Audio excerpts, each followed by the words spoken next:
Assalamu alaikum wa rahmatullahi wa barakatuhu. Bienvenue dans le studio de la MTA France pour cette toute nouvelle émission. Mais avant d'introduire ceux qui m'accompagnent pour cette petite émission de cet après-midi qui sera dédiée à l'Afrique, nous souhaitons simplement donner à ceux qui nous voient un petit peu ce qui est en train de se passer. On a un très beau soleil ici à Hadikatul Mahdi. On a beaucoup d'invités. La Jalsa Salana est vraiment... Il y a beaucoup de monde. Ils sont actuellement... Tous les invités sont actuellement en train de circuler dans les différentes exhibitions qui sont présentes au sein de cette Jalsa. Il y a également le déjeuner qui est en même temps en train d'être servi. Et comme vous pouvez le voir sur les images, il y a énormément de monde qui actuellement est au niveau des drapeaux, au niveau de la tente principale et au niveau des différentes exhibitions. Voici un peu l'ambiance de la Jalsa Salana pour tous ceux qui n'ont pas pu être présents aujourd'hui. Et on a décidé cet après-midi d'aborder un terme qui est très important, qui est l'Ahmadiyya en Côte d'Ivoire en général. Et pour m'accompagner, nous avons 4 invités très précieux. D'abord, nous avons Abdul Qayyum Pacha Saheb, qui est le Amir Jamaat de Côte d'Ivoire. Nous avons ici en studio également avec nous le docteur Ahmed Koulibaly, qui va nous parler de beaucoup d'éléments qui sont en rapport avec son travail et qui est un homme pilier, on va dire, de la Jamaat de Côte d'Ivoire, hein, parce que vous avez fait pas mal de choses avec tout ce qui est camps médicaux, etc. On va en discuter avec vous. Et puis, pour la petite aparté, je lui ai demandé s'il peut nous parler un peu des conférences interreligieuses depuis 1961. Il m'a dit tout à fait, il n'y a aucun problème. Vous voyez, on a vraiment un ténor de la Jamaat de Côte d'Ivoire. On a également en ligne avec nous 2 autres personnes, M. Djabi Mustafa et M. Yahya Ouattara. M. Yahya Ouattara qui est le président de Humanity First Côte d'Ivoire et Djabi Mustafa qui est le président de Majlis Khodam al-Ahmadiyya Côte d'Ivoire et également le secrétaire national éducation de la Côte d'Ivoire qui vont nous rejoindre en ligne et auxquels on aura également l'honneur de poser quelques questions. Mais je commence avec peut-être Amir Saheb pour introduire cette petite discussion sur la Côte d'Ivoire. Amir Saheb, on voit qu'en Côte d'Ivoire, il y a différentes religions, c'est multiconfessionnel, il y a différentes aussi tribus, ethnies, c'est parfois très difficile à concilier. Comment on fait pour faire passer les enseignements du Messie premier dans un pays aussi divers que la Côte d'Ivoire? Bismillahirrahmanirrahim. Assalamu alaikum wa rahmatullahi wa barakatuhu. Quand nous voyons l'enseignement du Messie premier l'Islam, c'est l'enseignement du Messie premier l'Islam et pour la paix, pour la unité, pour l'harmonie, pour la tolérance. Quand on voit ce sont des enseignements, et puis quand on voit comment on peut s'adapter dans différentes ethnies, dans différentes cultures, différentes conventions, comme c'est un enseignement mondial pour la paix et surtout tolérance, harmonie, l'amour pour tous, pour appliquer, pour adapter ces enseignements pour toutes les ethnies, pour toutes les différentes confessions, c'est facile. Et depuis que 1961, nous sommes là, on est en train de s'adapter. À travers notre Jalsa Salana, à travers l'intégration de les différentes mosquées, on appelle différentes ethnies aussi, et puis différentes conventions. Et puis les chrétiens aussi, les musulmans aussi, et puis différentes autres ethnies qui n'ont pas la religion, et aussi ils viennent. Et quand nous parlons de l'intégration de la mosquée islam, c'est une religion de la paix, enseignement de Messie premier l'Islam, c'est un enseignement de tolérance, s'adapte-t-il facilement. Très bien, Jazakumullah. Alors on parlait de ces fameuses conférences interreligieuses parce que Amir Saheb évoquait un certain nombre de choses que vous êtes en train de faire pour essayer d'intégrer justement ces différences en Côte d'Ivoire. Docteur Ahmed Koulibaly, depuis 1961, on fait des conférences interreligieuses en Côte d'Ivoire. Comment on organise des conférences interreligieuses? Comment ça se passe dans un environnement aussi varié? Assalamu alaikum. En 61, je ne sais pas encore né, ça c'est sûr. Je suis de 1965. Alors, à ce propos, effectivement, on a repris toutes ces conférences parce que en Côte d'Ivoire, il y a une date qu'on a retenue, c'est la date du 15 novembre. La date du 15 novembre a été décrétée par l'État de Côte d'Ivoire comme journée nationale de la paix. Et au cours de cette journée, la Madère ne reste pas main croisée. Nous organisons toujours une manifestation. Soit nous organisons un défilé, on marche pour aller vers les autorités pour présenter un peu la Mahdia. Mais en même temps aussi, on organise des conférences. Et c'est de façon éclatée dans toute la Côte d'Ivoire. Alors, si je me rappelle bien, on a repris cette initiative en 2011, après la crise. On a organisé une grande conférence. On a invité tous nos frères religieux, que ce soit des chrétiens, que ce soit des musulmans. Et ça s'est passé à l'hôtel de ville du Plateau. Et au cours de cette conférence, on n'a parlé que de paix. La paix qui nous est chère. Comme je disais, notre ancien président, Félix Houphouët-Boigny, père son âme, disait en Côte d'Ivoire, la paix n'est pas un mot, c'est un comportement.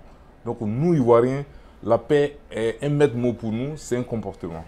Et c'était aussi une très belle réponse à ce qui s'était passé avant, c'est-à-dire qu'organiser... On sortait de la crise. Exactement, voilà. La sortie de la crise à travers cette conférence. C'est ça. Jazakumullah pour cette réponse. On va peut-être s'entretenir avec ceux qui sont en ligne avec nous et parler maintenant un peu plus des œuvres humanitaires que la Jamaat est en train de mener à travers toute la Côte d'Ivoire. Et on a normalement avec nous M. Yahya Ouattara. Est-ce que M. Yahya Ouattara nous entend? Salam alaikum. Alaikum salam wa rahmatullahi wa barakatuh. Jazakumullah d'être avec nous, Monsieur Ouattara. Alors, en guise d'introduction, on a dit que vous étiez le président de Humanity First Côte d'Ivoire, et nous savons qu'il y a un projet d'hôpital qui est actuellement en cours en Côte d'Ivoire. Est-ce que vous pouvez nous en parler? Où ça en est? Quel va être l'objectif à travers cet hôpital en Côte d'Ivoire? Alors, la personne de ressources, même vous l'avez sous les yeux, Dr Ahmad Koulibaly. C'est vrai que c'est un grand projet donc, de référence mondiale et pour lequel donc, qui est beaucoup avancé en termes donc, de construction de l'infrastructure. Et je pense que le docteur qui est sur le plateau vous en dira davantage. Alors, il vous renvoie la balle en quelque sorte en disant que vous pouvez peut-être en dire un peu. Je vais revenir un peu sur l'historique des hôpitaux en Côte d'Ivoire.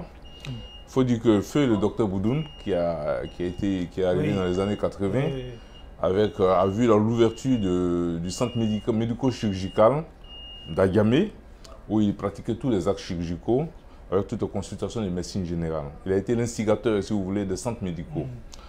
Après ça, nous avons construit un deuxième centre à Poisson, c'est à l'est de la Côte d'Ivoire, dans la région d'Abengourou, qui apportait, si vous voulez, les soins de santé primaires aux habitants, les populations les plus démunies.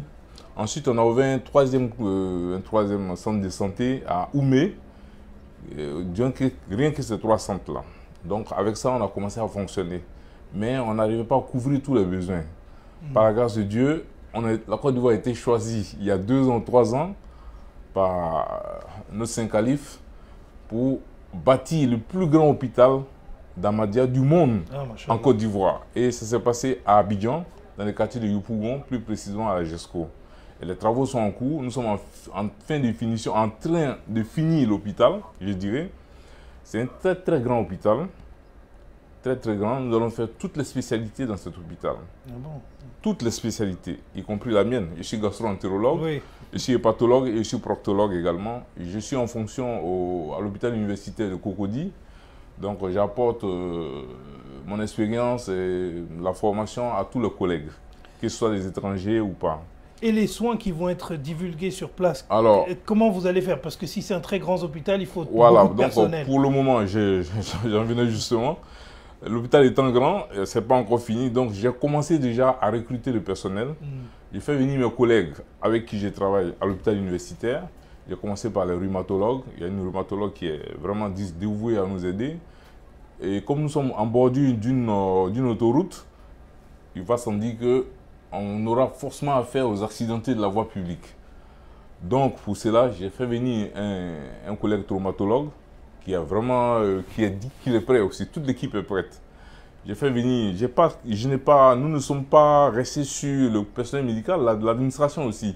Il y a des gens qui ont géré des hôpitaux, qui sont venus, qui ont dit vraiment ils souhaiteraient travailler avec nous et que nous sommes très bien situés et que cet hôpital vraiment va rendre un grand service à la population environnante qui est très démunie, la population de GESCO.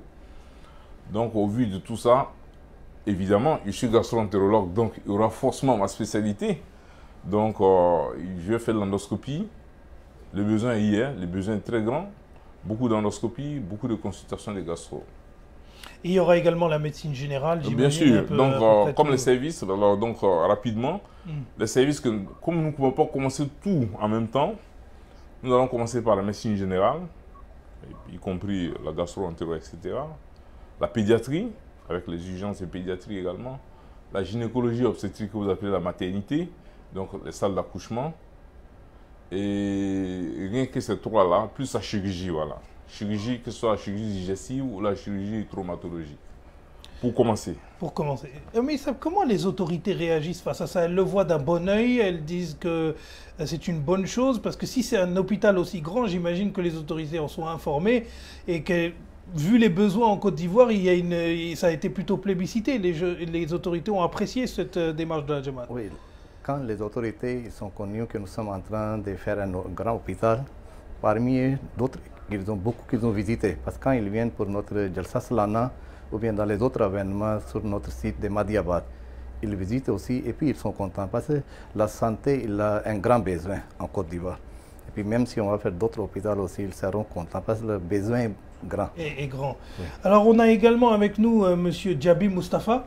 Peut-être qu'on va le faire intervenir sur comment, parce que s'il y a des hôpitaux, s'il y a de la demande, est-ce que dans le cadre de son secrétariat national, qui est celui de l'éducation, comment, Djabi Saheb, vous faites pour pousser les jeunes aussi à aller vers la médecine, vers des métiers qui vont permettre de remplir justement le personnel, puisque à terme, ce qui serait idéal, ce serait que ce soit des Ahmadis qui se dévouent pour cette cause. Effectivement, dès le début, dès l'entame de les baccalauréats, nous avons orienté les jeunes vers la médecine. Et déjà depuis l'année dernière, nous avons déjà des étudiants qui sont actuellement dans les filières de médecine. Et est-ce que vous faites en sorte, est-ce que cet hôpital crée un engouement chez les jeunes de notre Jamaat ou ils sont plutôt désintéressés ou comment ils réagissent face à cela? Est-ce que ça les intéresse? Parce qu'il y aura peut-être des opportunités de stage, ça va leur permettre de voir cet hôpital, ça va peut-être faire découvrir des carrières. Bien sûr que ça les intéresse. Bon nombre se sont déjà signalés et nous attendons que le président Humanity First des HFI Côte d'Ivoire se prononce et ces jeunes iront vers. Et combien vous avez de Khuddam alors actuellement en Côte d'Ivoire?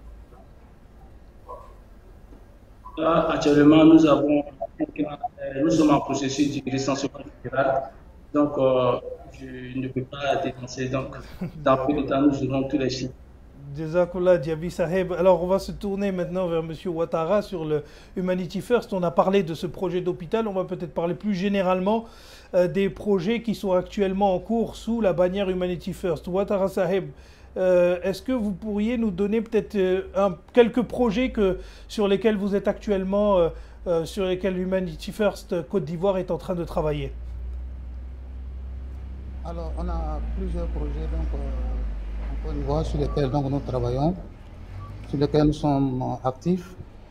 Dans un premier temps, nous avons le projet Food Security. Food Security, dans l'implémentation que nous en avons fait ici, c'était de permettre aux femmes dans les zones rurales essentiellement de disposer de machines, de broyeuses, de décortiqueuses, pour réduire un peu les souffrances, leurs souffrances dans la transformation des denrées alimentaires.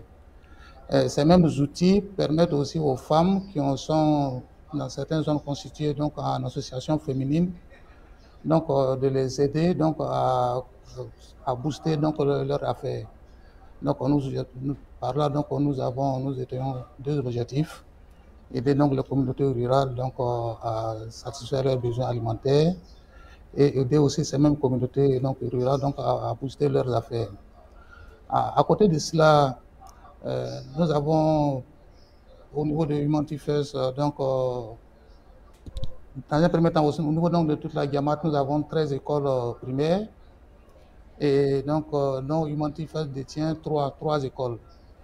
Vous savez que l'éducation fait partie des priorités dans ce pays, où il est fait obligation à tous les parents de scolariser les enfants de moins de 15 ans. C'est obligatoire pour un enfant de moins de 15 ans donc, de partir à l'école. Alors pour cela, donc, nous avons en tout pour motiver 618 élèves sur 3 localités différentes, dont une située vraiment en plein cœur de forêt. Et j'avoue que pour cette école donc située en plein cœur de forêt, chaque fois que les autorités d'éducation sont passées là-bas, donc elles nous ont vraiment félicités. Et donc en dehors de cela, docteur peut-être sur le plateau vous témoignera, on organise donc des camps médicaux.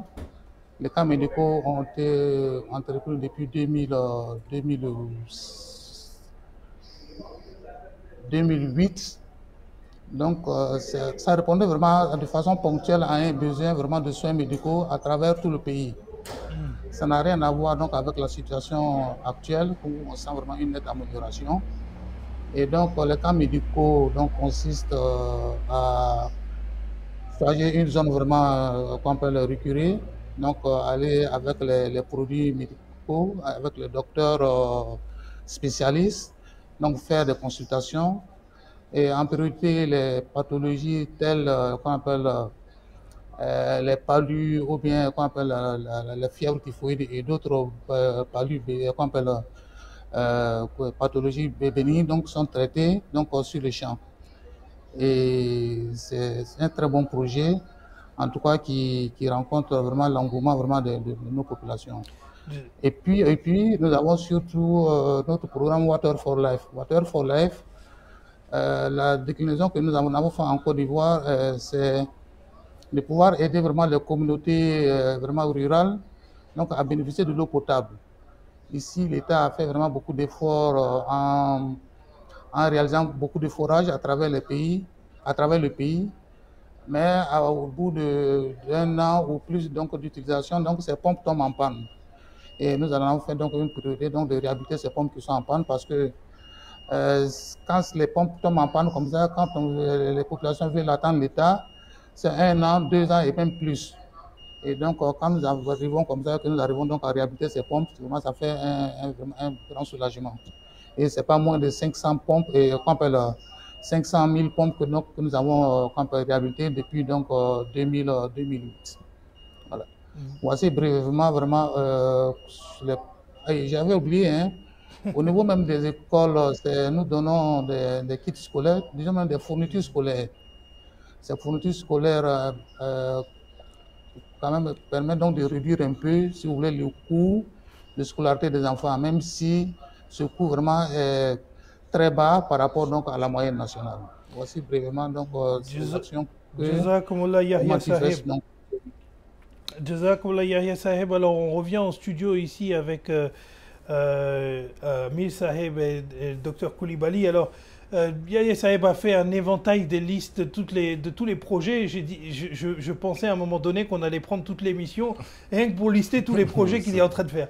Donc c'est apparemment un Humanity First est très actif en Côte d'Ivoire. Alors il a parlé également des camps médicaux qui vous ont donné une bonne expérience en fait de la pratique. Et il a l'air de dire que les besoins ont un peu changé depuis le temps que vous avez commencé les camps médicaux. Vous suivez ça ou... Ben oui, je suis ça puisque je suis, si tu veux, je suis l'instigateur, je suis à la base, je suis la cheville ouvrière, je dirais, de ces camps médicaux. Donc effectivement, avec le budget qu'on a, on arrive à faire 3 à 4 camps médicaux par an. Et on a besoin de personnel, mobiliser ceux qui vont nous aider. Dans les villages, on s'en va. Initialement, on faisait dans les villes, mais on s'est adressé maintenant aux populations les plus démunies. D'ailleurs, le prochain camp, ce sera à Katiola, dans ma région, entre Dabakala et Katiola. Nous sommes au centre-est de la Côte d'Ivoire. Le camp sera dans un petit village qui s'appelle Natéré. On a pour objectif de soigner 300 à 350 personnes. Il faut dire que les camps ne se font pas que par des soins médicaux. On profite aussi pour faire des dépistages de certaines pathologies comme le diabète, l'hypertension artérielle et les hépatites virales, étant donné que c'est ma spécialité. En fait, les camps médicaux sont plus éphémères qu'un hôpital établi. Voilà, exactement. Voilà, on va de façon ponctuelle, de façon ponctuelle on fait. Et on coupe tout ça par une cérémonie de collecte de sang. on fait appel au Centre national de transfusion sanguine qui profite aussi, qui fait sa collecte de sang. Mais est-ce que pendant la Jalsa, par exemple, la Jalsa comme une Jalsa de Londres, Oui. où on a différents pays qui sont représentés, notamment des pays d'Afrique, etc., qui viennent, est-ce que vous échangez des expertises parfois en vous disant, tiens, on pourrait faire ça comme ça, tiens, on pourrait faire ça comme ça, ou c'est pas vraiment quelque chose qui arrive souvent? Bon, je pense que j'ai été une seule fois, il y a 3 ans, 5 ans, c'est là, j'avais un tour d'ailleurs, donc j'ai fait un tour au staff médical, rapidement pour voir, bon, un peu, j'ai vu mes collègues comment ils travaillaient. Ouais. Bon, il n'y a pas grande différence. Hein. D'accord, donc il y a vraiment un niveau équivalent, en tout cas, qu'on essaie de mettre en place partout. C'est la même chose. Mais il faut dire que pour les Jalsa, on met plus l'accent sur les soins par voie injectable que d'ouvrir un camp médical vrai. Parce qu'on a remarqué que dès qu'on ouvre le camp médical, les gens n'ont plus tendance à écouter les communications de la Jalsa. Ils viennent plus pour se faire soigner. Ah, oui, donc on s'est dit, bon, il faut mettre l'accent sur tout ce qui est injectable, tout ce qui est urgence. Donc on règle les problèmes d'urgence.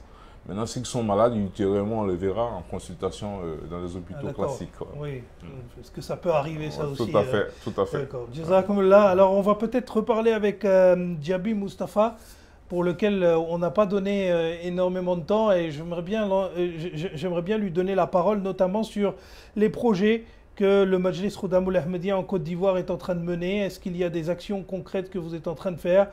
Et si vous voulez bien nous les donner pour que ceux qui nous regardent aujourd'hui, ceux qui regardent MTA France puissent peut-être en prendre de la graine et regarder un peu ce qui se fait ailleurs. Alors, nous agissons énormément dans le domaine de l'insertion socio-professionnelle en mettant à disposition de la jeunesse sans distinction religieuse des bons de permis de conduire. Et nous également faisons des séances de formation pour pouvoir donner donc une bonne orientation à la jeunesse. Nous également faisons des symposiums, des petits symposiums dans lesquels quand même sont abordés quand même les aspects de vie, des aspects religieux. Jazakumullah, Diaby Saheb. Alors, un dernier mot peut-être avant de clôturer cette émission sur la Côte d'Ivoire, où on a appris que Humanity First était très actif, et même Majlis Khoudamoul Ahmadiyya, parce qu'ils font de l'insertion socio-professionnelle, des permis de conduire. Alors, je pense qu'on en est loin dans beaucoup d'autres Jamaat. Alors, la Jalsa, pour revenir à la Jalsa et pour conclure sur la Jalsa de Londres, vous, Meissa, vous venez quasiment chaque année, on vous voit chaque année. Est-ce que cette année, il y a une spécificité? Est-ce que vous aimez, vous partagez toujours la même chose? Est-ce que vous rencontrez les autres délégations? Ça vous fait toujours plaisir? Quelle est l'ambiance? Qu'est-ce que vous pensez de la Jalsa cette année? Jalsa, c'est l'année quand on vient, on regarde les autres pays, les autres délégations de différents pays, on partage notre expérience. Non seulement pour les Jamaat aussi, pour les Humanity First aussi, pour IEEE, c'est l'association des ingénieurs aussi, avec qui on partage. Et puis, quand on partage l'expérience, ça nous donne beaucoup de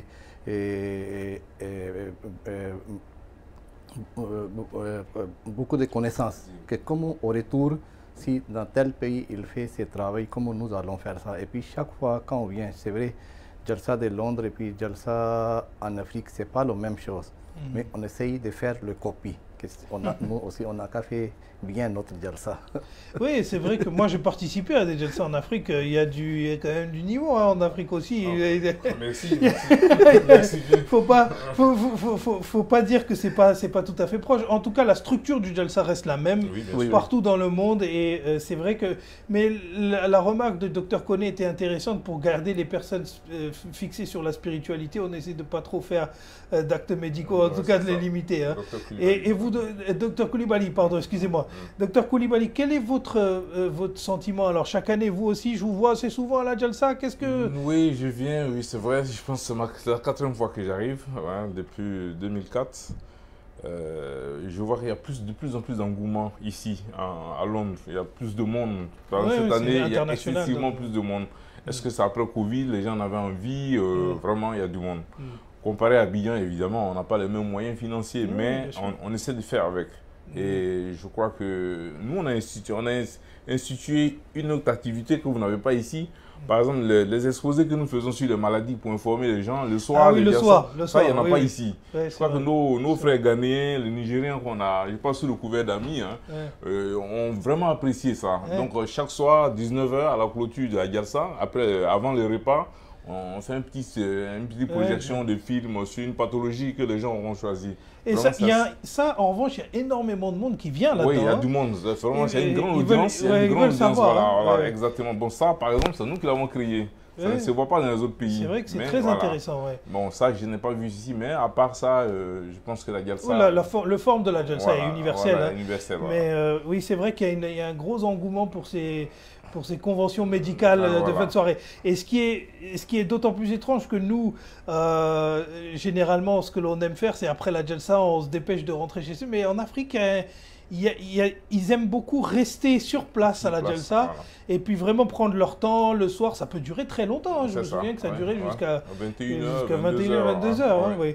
En tout cas, Jazakumullah à tous nos intervenants, à vous en studio, à ceux qui nous ont rejoints également par la voie électronique et en direct d'Abidjan et qui nous ont fait l'honneur d'être présents pour cette émission. Nous allons regarder un petit documentaire sur Ishat et nous reviendrons ensuite en studio pour vous donner des informations sur la suite. Jazakumullah et assalamu alaikum rahmatullahi wa barakatuh.